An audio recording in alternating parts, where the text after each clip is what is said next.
Radio Anthropocène, à l'écoute du changement global. Et c'est à Valérie Didier de prendre place derrière le micro pour un Cultura dédié à Venise et à sa biennale d'architecture. Valérie, c'est à toi. Bonjour. Mais oui, je reviens toujours à mes amours, comme tout le monde, je le pense. Donc, en effet, Venise recentre le monde. Évidemment, je suis allée à Venise cet été. Mon tour de l'Adriatique, ma parenthèse estivale, a débuté par cette ville-monde, cette ville sans sol, qui lutte contre une montée inexorable des eaux, cette ville où l'architecture est reine.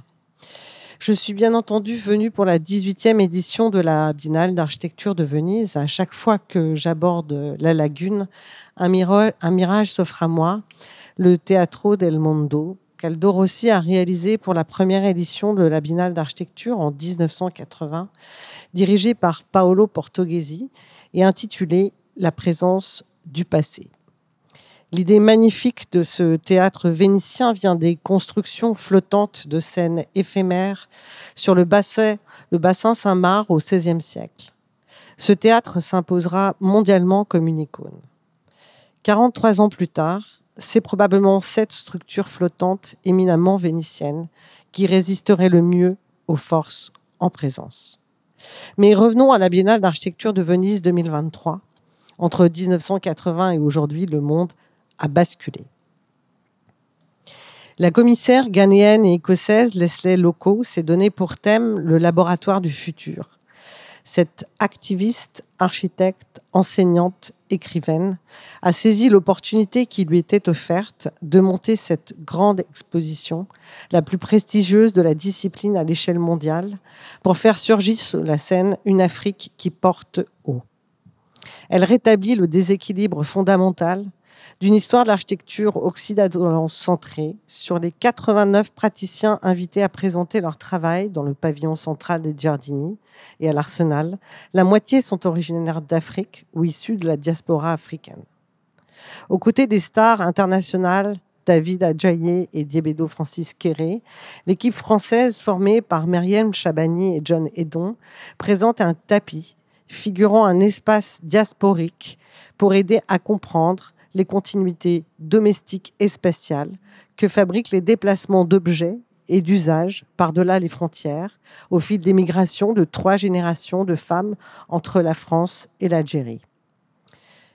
Comme je le vois, bien que je le savais déjà, nous avons beaucoup à apprendre de ces territoires et pratiques du continent africain, ces laboratoires du futur où l'espace se fabrique en tension avec la rugosité du climat et l'instabilité géopolitique, en tirant profit de ressources matérielles, localisées et biosourcées, et en déployant fortement l'impact social et culturel du projet architectural.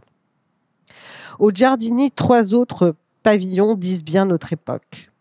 La Lettonie est un supermarché qui compte pas moins de 506 produits aux couleurs criardes, bien alignés sur les rayons.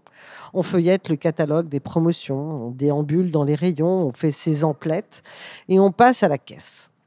Ils disent le jetable, le standard, l'obsolescence programmée, la production insensée d'artefacts, la surconsommation et en creux, la poubelle, les déchets dont on ne sait quoi faire.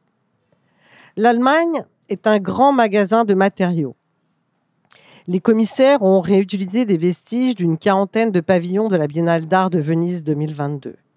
Collectés et répertoriés, les matériaux normalement destinés à la déchetterie entament une renaissance pour réparer et moderniser différents lieux et bâtiments à Venise. Intitulé « Ouvert pour maintenance », le pavillon interroge la notion d'entretien pour promouvoir une nouvelle culture du bâtiment. En sus, les visiteurs disposent d'un atelier qui témoigne du processus de réemploi et d'une plateforme en ligne qui offre la vente au détail. Enfin, le pavillon belge, pour lequel l'agence Bento et la philosophe Vinciane Després explorent le rapport entre l'architecture et les ressources. Face à l'urgence de bâtir autrement, l'équipe développe de nouveaux matériaux de construction naturelle issus du vivant. Dans la salle centrale, il scénarise des panneaux de mycélium, cette partie végétative des champignons, placés dans une très élégante structure en bois, très légère. Le sol est fabriqué à partir de terres crues provenant de déblais. Mycélium, bois et terre viennent du territoire bruxellois, illustrant la nécessité absolue de promouvoir l'approvisionnement local. En bref, ils nourrissent impossible. Le développement de nouvelles filières plus vertueuses est à portée de nos mains. Cette année, à Venise, les architectes ont accepté de naviguer en eau trouble et c'est juste une attitude formidable, même si certains regretteront que de solutions constructives clés en main ne soient pas plus présentes. Oui, les architectes sont bien détenteurs d'une culture constructive, mais il est une urgence, celle de poser les crayons, de rebattre toutes les cartes à partir des enjeux à relever. Courez-y, c'est jusqu'au 26 novembre et je le rappelle, c'est à Venise. Radio Anthropocène, à l'écoute du changement global.